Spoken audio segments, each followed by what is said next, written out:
Assalamualaikum warahmatullahi wabarakatuh. Alhamdulillahirrahmanirrahim. Salatu wassalamu ala asrofil anbiya wal mursalin Sayyidina wa maulana Muhammadin wa ala alihi wa sahbihi ajma'in, amma ba'd. Adik-adik sekalian, para siswa baru SMA Negeri 1 Kota Mungkit yang dirahmati oleh Allah, berbahagia sekali pada pagi ini kita semua bisa bersama-sama mendengarkan, mengikuti masa pengenalan lingkungan sekolah selama 3 hari ini. Di hari yang kedua ini kita akan bicarakan, sampaikan tentang tata tertib siswa dan tata krama. Anak-anak sekalian, sebelumnya saya merekan diri, saya Pak Budi Ilmawan, ngajar di kelas 10 matematika wajib, di kelas 11 di kelas 10 matematika peminatan IPA, di kelas 11 matematika wajib. Saya tinggal di Donorojo Mertoyudan, dan sejak 2014 kemarin saya ada di SMA Negeri 1 Kota Mungkit. Ya, khususnya nanti kita akan sering ketemu pada kegiatan-kegiatan kesiswaan. Nah, adikku sekalian, pada kesempatan ini kita semua hampir 1 tahun lebih ya, 1 tahun lebih itu secara nasional Indonesia ditetapkan sebagai daerah pandemi, sehingga terpaksa kemudian kita semua sekolahnya itu dengan pembelajaran jarak jauh atau daring atau online, sehingga kita semua itu semacam memaksa harus punya gadget, harus punya alat komunikasi yang terkoneksi langsung dengan internet. Nah, tentunya ini berimbas pada banyak hal, okay? Salah satunya yang paling banyak terimbas adalah kesiswaan, karena kesiswaan itu adalah urusannya dengan anak-anak dalam artian aktivitas anak-anak yang berhubungan di sekolah, ya, semacam datangnya harus jam sekian, pulang harus jam sekian, kemudian kita harus berangkat melaksanakan tugas jam sekian, ya, terus di dalam sekolah itu seperti apa, seragamnya bagaimana, mengikuti pelajaran atau tidak, kemudian ada rokok, minuman kelas, larangan-larangan semacam itu yang kita awasi, yang kemudian kita jaga supaya semua itu tidak terjadi. Oke. Pada masa pembelajaran biasa, anak sekalian, hal semacam itu sering terjadi dan lumrah, ya. Maksudnya ada anak yang datang terlambat, ya, itu selama ini ya harian, setiap hari ada 2, 3, kadang-kadang 5, 10 gitu ada, sehingga kita sampaikan pembinaan tertentu. Ada juga yang kemudian melakukan rokok misalnya, kita berikan pembinaan. Ada yang kemudian konflik dengan teman sampai menjurus perkelahian. Ada yang kemudian membawa konten porno tidak senonoh, itu juga kita berikan pembinaan. Sampai hal-hal tertentu yang sifatnya sangat berat, ya, tentunya sekolah tidak sungkan untuk melakukan tindakan tegas, ya. Semua itu kita lakukan supaya meskipun kita itu sekolah juga tidak 100% semua berprestasi, tetapi paling tidak ada beberapa pembinaan karakter yang tertanam pada jiwa anak-anak, ya. Contoh misalnya adalah tentang datang terlambat, ya. Ketika anak itu tidak terbiasa datang terlambat atau datang ke sekolah itu selalu tepat waktu, disiplin, paling tidak 2-3 jam sebelumnya dia harus bangun pagi. Ya, karakter bangun pagi ini luar biasa, ya. Tidak ada orang sukses yang tidak bangun pagi, nggak ada, ya. Bahkan Einstein bahkan Einstein ya, seorang Yahudi yang dia menemukan rumus E sama dengan MC kuadrat, itu dia punya kebiasaan bangun pagi ya. Ini kan unik ya, kita semua tidak paham, tidak menyangka bahwa dia punya kebiasaan bangun pagi. Dia biasa bangun jam 2, jam 3 untuk belajar, dan katanya itulah waktu-waktu yang paling gampang ya otak itu menyerap untuk belajar. Nah, bagaimana dengan kita semua? Nah, anakku sekalian, nih oleh karena itu, karena ini masa pandemi, masa lockdown, masa yang tidak wajar ya, sehingga pembelajaran kita itu harus online, maka tidak ditemukan anak datang terlambat. Nggak bisa, anak tidak bisa kemudian kita hukum langsung di sekolah, nggak bisa, karena pada prinsipnya anak tidak bisa tidak didatangkan ke sekolah. Nah, tapi anakku sekalian, kita kemudian menanamkan ya karakter-karakter yang lain ketika anak kemudian tidak datang ke sekolah ya. Meskipun tadi sudah sebutkan datang ke sekolah itu ABCD keunggulannya. Kadang adikku sekalian, kalian di SMP belum diizinkan naik sepeda motor, kemudian SMA itu kalian diberi tanggung jawab menggunakan sepeda motor. Dulu SD SMP diantar jemput, SMA sudah harus berangkat sendiri, parkir sendiri, di jalan sendiri. Itu pembelajaran berharga ya, saya katakan pembelajaran berharga. Ada kakak-kakak kalian itu yang terjauh kemarin rumahnya 35 kilo dari rumah dia ya, dari rumahnya itu sekitar Kajuran sana ada ya, itu ternyata alhamdulillah nggak pernah terlambat ya. Terlambat sekali dua kali selama 3 tahun wajar lah ya, tetapi secara umum dia tidak pernah terlambat ya. Otomatis dia harus bangun pagi, harus secepat mempersiapkan diri, di jalan dia juga harus bisa ngebut ya, dan dia selamat, orang lain juga selamat ya. Otomatis kan banyak hal ini tumbuh ya. Ini contoh ketika pembelajaran online offline ya, pembelajaran. Nah, di sekolah kadang-kadang kalian diejek, dibully, sesekali bentrok dengan teman, sekali ya main bareng dengan teman. Itu adalah sebenarnya masa-masa indah ketika kita semua itu bisa bareng-bareng jadi satu. Tetapi ya situasinya berbeda. Hari ini kita semua itu karena situasi dan kondisi itu terpaksa pembelajaran kita adalah online ya. Semoga kita semua anakku sekalian bisa mengambil hikmah yang besar dari pembelajaran online ini ya. Meskipun ya kadang-kadang ada anak-anak kita yang bersubuhan tidur lagi, nanti absen jam 7, dengarkan 10 menit 15 menit ditinggal tidur, suruh nyatet nggak mau ya. Kenakalan-kenakalan kayak gitu di SD SMP terjadi ya, dan tidak yakin bahwa SMA akan sembuh ya, nggak yakin. Oke, baik anakku sekalian. Nah, tentu saja oleh karena itu tata tertib yang kemudian muncul itu tidak sempurna ya. Contoh anak gondrong ya, anak gondrong ketika kalian di sekolah itu bapak ibu guru bisa langsung menegur ya. Kemarin ada kakak kalian, ada anak datang ke sekolah kok dikucir panjang gitu ya, kemudian kita tegur ya, jelas itu selalu akan kita tegur. Oke, jadi bapak ibu tidak pernah mengajarkan anak kalian untuk panjang rambutnya gondrong, tidak ada ya. Terus disemir nggak ada ya. Tapi dalam situasi pandemi semacam ini menjadi berat ya, akhirnya evaluasi dan pengawasan tentang hal-hal itu tidak bisa maksimal kita lakukan kepada kalian ya. Itu semua kita serahkan kepada orang tua kalian, kapan orang tua kalian mendidik kalian, membangunkan kalian, bekerja sama di rumah, ada urusan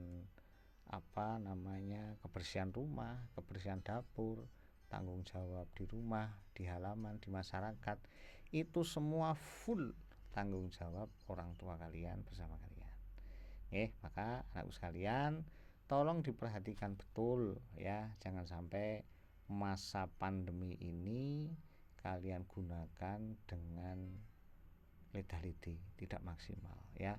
Banyak hal yang harus dipelajari di rumah, sangat banyak hal ya.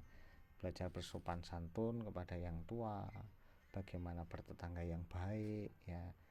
Kalau kita cermati anak-anak seusia kalian itu, ini kejadian beberapa tahun yang lalu ya, itu sedikit yang bisa nonggo bermain dengan teman sekampung itu sedikit ya. Dengan situasi semacam ini otomatis kita semua dalam tanda petik itu seperti dipaksa untuk lebih peduli pada lingkungan.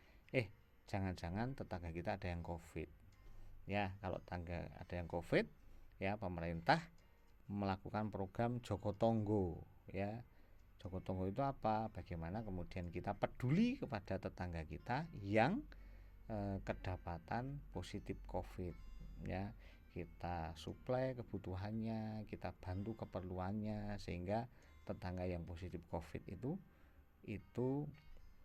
bisa mereka tetap isolasi mandiri di rumahnya masing-masing dengan bantuan kalian bersama teman-teman di kampung. Tetapi anak sekalian, itu semua sekali lagi diserahkan kepada kalian dan orang tua kalian.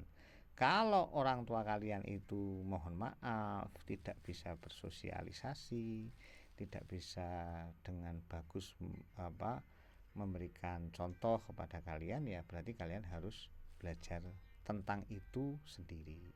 Oke. Nah, ini menjadi tidak ringan tugas kalian. Oke. Baik. Anakku sekalian, ketika kalian online ya, belajar dari rumah ya, hampir hampir tidak ada seragam, kecuali nanti hari-hari tertentu ya, 17 Agustus atau hari besar negara kita ya, itu kita diperintahkan untuk menggunakan seragam lengkap, kita mengikuti upacara, atau seragam lengkap kita mengikuti kegiatan apa itu. Seperti hari ini ya, selama 3 hari ini kalian itu wajib menggunakan baju seragam kalian SMP, dan foto siap pagi, foto dengan bapak atau ibu kalian ya. Kalau bapak ibu kok mohon maaf sejak dini hari di pasar sebelum pulang ya, bisa dengan kakak ya, diajak foto bareng kemudian dilaporkan ya, sebagai bukti presensi. Oke, adikku sekalian, anak-anak semua, ini adalah bagian dari pembelajaran kita ya. Meskipun nanti kemudian kita Pak capek 4 jam ya, besok kalau kondisi normal kalian yang kelas 11 kelas 12 ini jam 7 mulai, jam setengah 4 selesai ya, dengan kondisi online semacam ini. Nah, adikku sekalian, ini main plusnya ya. Jadi nanti secara umum kita serahkan kepada bapak ibu kalian tentang pembinaan karakter ini, karena jelas bapak ibu guru tidak bisa ngajari langsung ya. Misalnya kalian di sini aja bosen, ngantuk gitu juga bisa terjadi. Sehingga kalian online tapi tinggal tidur ya. Bapak ibu guru ngajak online ya, kameranya suruh buka nggak mau, biasanya tidur. Atau pagi ya belajar juga tidak harus mandi dulu. Bisa sambil rebahan ya. Jadi kalian itu sebenarnya generasi kasihan ya, nggak punya kenangan ya. Kelas 3 kelas 9 SMP kemarin kenangannya apa? Sedikit sekali itu ya. Ini karena situasi dan kondisi yang belum memungkinkan kita semua untuk berkumpul. Baik, yang berikutnya adikku sekalian, saya sampaikan tentang adab, tentang tata krama ya. Ini satu kata penting di dalam kehidupan kita ya. Adab ya itu diambil dari bahasa Arab ya. Kalau diterjemahkan di dalam bahasa Indonesia ya sopan santun, tata krama. Tapi itu dari adab, peradaban ya, itu adab ya. Orang menjadi beradab, orang menjadi sopan ya, itu karena ilmu pengetahuan ya dan teknologi. Sehingga adikku sekalian, misalnya begini, Pak Budi sedang online begini, memberikan materi begini, kok Pak Budi pakai kaos oblong atau ngeligo gitu, nggih, itu bisakah Pak Budi dikatakan sopan? Bisakah Pak Budi dikatakan beradab? Ya, tidak. Nggih, makanya adikku sekalian, adab ini penting ya. Adab itu macam-macam ya. Yang pertama, yang paling tinggi itu adab manusia kepada Tuhannya. Ya, kalau kalian muslim, manusia kepada Allah Subhanahu wa taala, manusia kepada Tuhannya. Yang pertama itu. Yang kedua, adab manusia kepada tokoh-tokoh agamanya, kepada orang-orang yang pintar. Ya. Ada juga adab manusia kepada orang-orang, kepada sesuatu yang gaib, kepada sesuatu yang tidak kelihatan. Nggih. Kepada jin, kepada malaikat ya. Kita di tempat yang baru, kita nggak tahu, misalnya ada kalian touring atau punya acara keluarga ke Jakarta, kemudian berhenti di peristirahatan tol, saking kebeletnya, kemudian mohon maaf itu pipis sak nggon-nggon ya, itu ada adabnya. Kalau itu terjadi adik sekalian, itu kita bahaya ya, bisa-bisa nanti kita kesambet, kena jin, ketempelan dan lain sebagainya. Itu karena apa? Karena adab ya. Termasuk adikku sekalian, kita membuang sampah sembarangan itu karena kita tidak beradab. Termasuk ketika orang itu berpakaian itu karena beradab. Oke, ayo saya mau tanya, beradab itu karena berpakaian atau karena tidak berpakaian? Ya, ini kadang bolak-balik ya. Orang zaman dulu ya, Jawa zaman dulu, oke, ketika Belanda masuk ke Indonesia, Eropa masuk ke Indonesia, itu mohon maaf tidak ada ikatan nikah, nggak ada. Seorang raja bisa punya selir ribuan ya, laki perempuan nggak pakai baju. Maka ketika Portugis, ketika Eropa datang ke Indonesia, mereka menganggap bangsa Indonesia itu bukan manusia. Oke. Kalau mohon maaf, kalau kalian itu ke tempat-tempat ke pedalaman Irian Jaya, ke pedalaman Kalimantan misalnya, ketemu orang-orang yang sangat tradisional, yang tidak tersentuh oleh kemajuan teknologi peradaban, itu mohon maaf, laki perempuannya tidak menutup aurat ya. Dada itu bukan aurat. Oke, kita mengatakan itu terbelakang, kita mengatakan mereka tidak beradab. Padahal adikku sekalian ya, hari ini orang yang rapat menutup aurat itu sebenarnya adalah orang-orang yang beradab. Bukankah hewan itu tidak menutup aurat? Kalau tidak menutup aurat adalah modern, maka manusia kalah dengan hewan. Tentu saja tidak.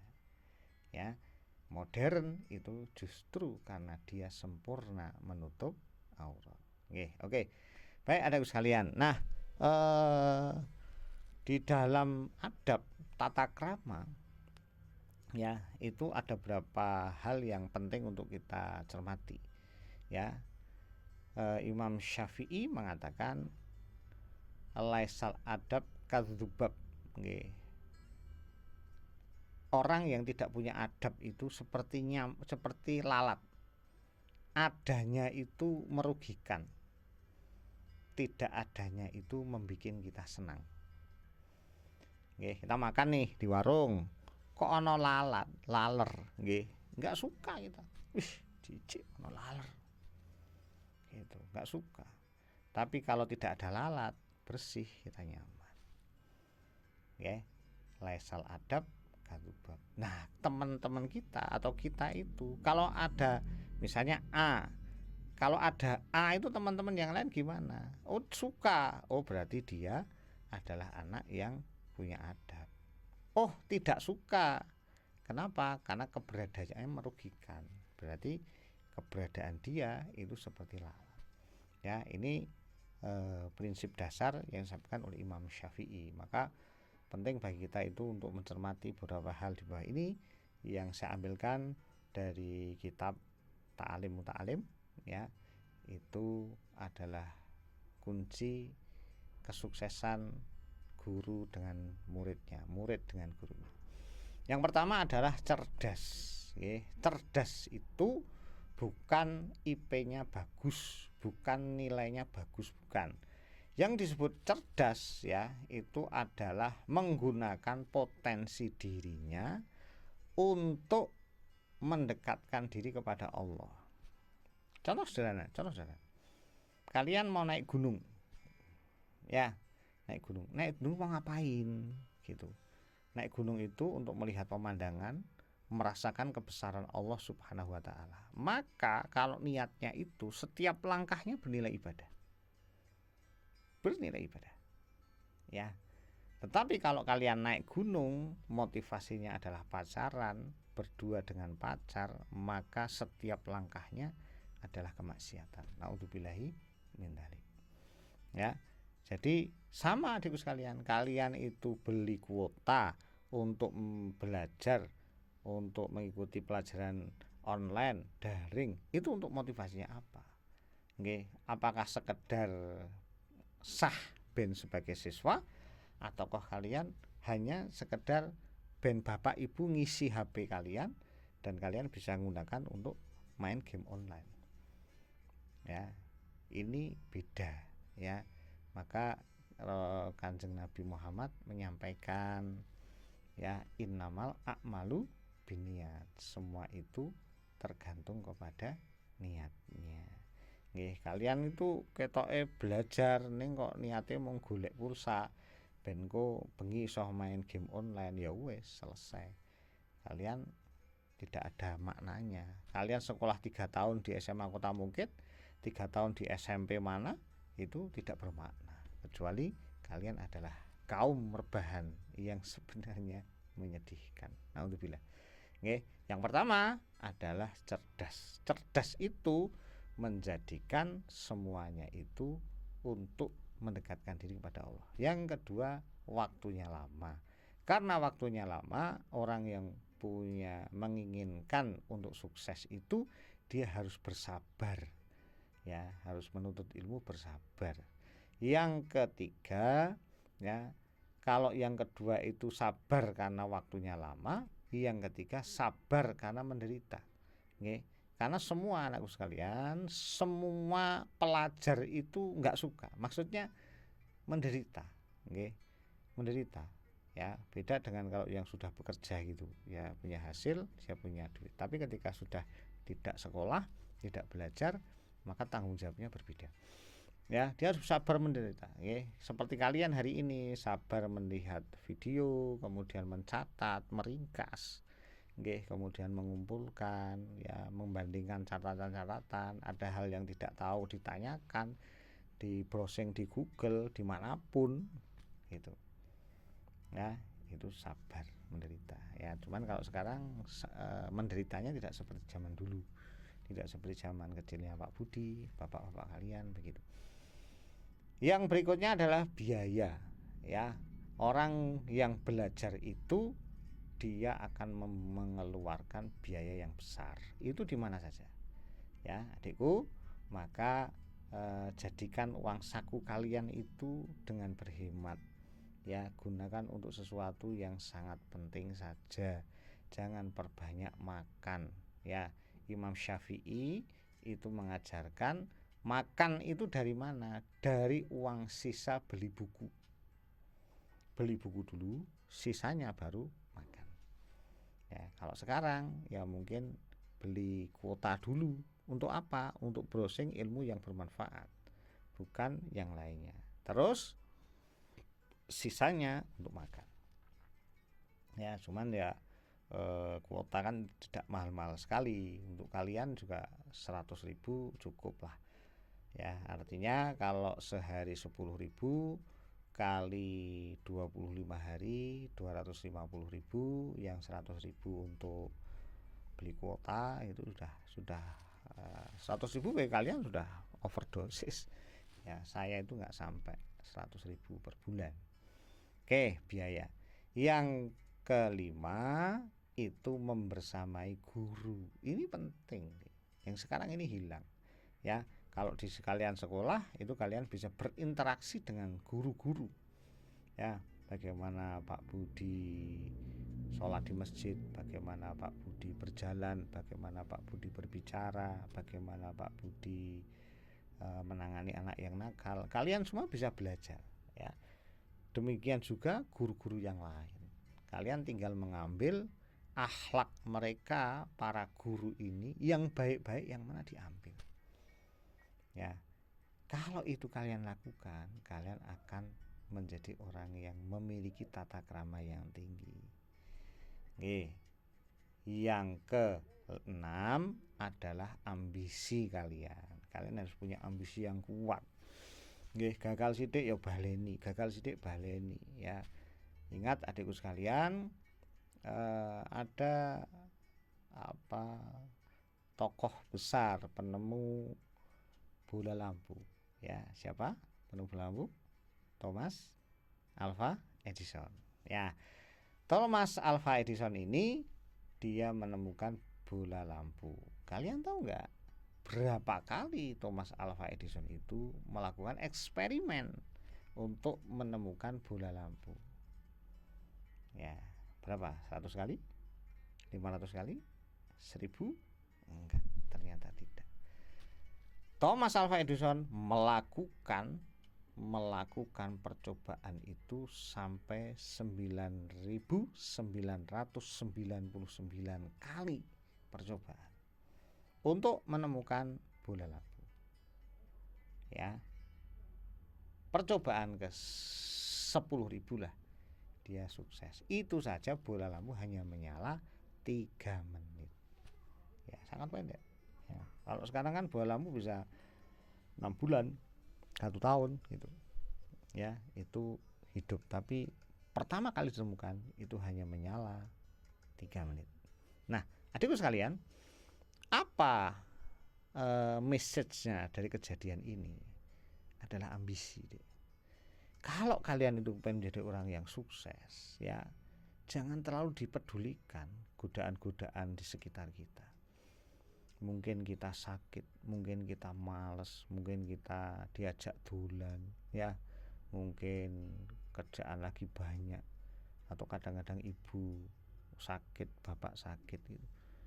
Ya bisa jadi kita nungguin bapak yang sakit, kita lagi dengan belajar. Bisa jadi kita nungguin ibu yang sedang sakit, ya, sambil belajar.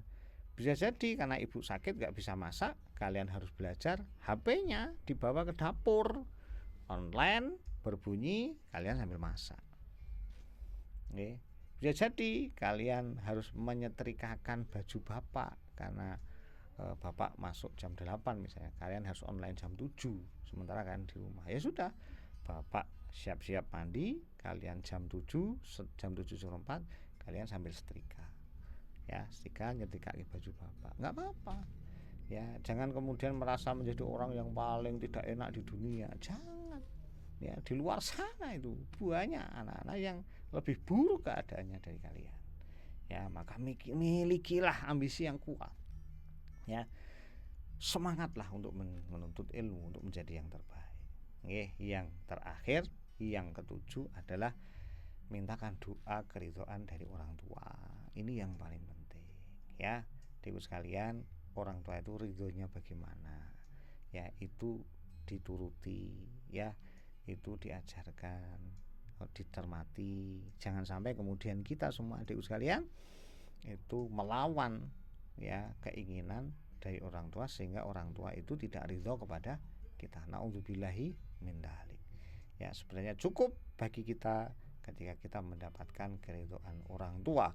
Dengan cara itu saja sebenarnya kita sudah layak untuk masuk surga. Keridhaan orang tua di agama apapun, ya, ketaat pada orang tua itu adalah suatu hal yang paling utama. Maka seorang perempuan kalau mau menikah, dia harus mendapatkan restu dari bapaknya terutama, ya, atau walinya, ya. Kalau bapaknya sudah nggak ada, dari pak leknya, pak d-nya. Kalau sudah nggak ada semua, ya dari kakak atau adiknya, tapi dari walinya. Tapi ala kulli hal, di atas itu semua adik sekalian, tetap semangat untuk belajar meskipun sambil rebahan ya. Tetap kita harus menjadi orang yang baik, dan dengan cara itu semoga Allah menjadikan kita semua anak-anak SMA Kota Mungkit periode kalian menjadi anak-anak yang sukses di kemudian hari. Wallahu muwaffiq ila aqwamut thoriq. Assalamualaikum warahmatullahi wabarakatuh.